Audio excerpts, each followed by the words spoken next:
Пратениците од опозицијската СДСМ бараат повлекување на предлог законите за средно и основно образование и организирање на нова јавна расправа. Од седницата за опозицијски пратенички прашања обвинија дека предложените измени се крајно спорни и дека ќе доведат до отпуштање на наставен кадар и затворање училишта. Ресорната министерка пак категорична дека законските решенија се добри. Најави дека најавената оптимизација е во насока на поквалитетна настава, а измените предвидувале преуредување на начинот на работа на училиштата, а не отпуштање на кадар. Ваквите измени кои ги предложивте и се боревте да ги донесете имаат сериозно влијание во многу сегменти од општественото живење, врз младите, а со тој врз иднината на државата. Понатаму врз професорите и врз сите вработени во образованието. Но овие закони носат еден друг скриен трик, односно проблем кој на задна врата сакате да го протнете преку овие законски измени. Ниту еден наставник во овие 2 години не е отпуштен од работа.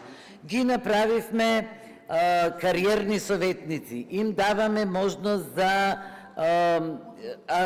асистенти за деца со посебни потреби. Им даваме можност часовите кои им недостасуваат да ги сработат вон курикулорните елементи. Дали сакаат општествено корисна работа, дали сакаат додатна дополнителна работа. На седницата прв јавен настап имаше и новоизбраниот министер за култура и туризам Седат Сулејмани, кој беше запрашан за застапеноста и проектите насочени кон турската заедница во културните институции. 36 проекти, турската заедница добива само еден проект и дискриминаторски однос во представувањето на министерството. Во ниту еден свечаност со турската заедница овој министер за односи со заедниците нема учествувано. Вкупно Министерството за култура за 2024 година за турската заедница поделила некаде 6 милиони и 100.000 денари.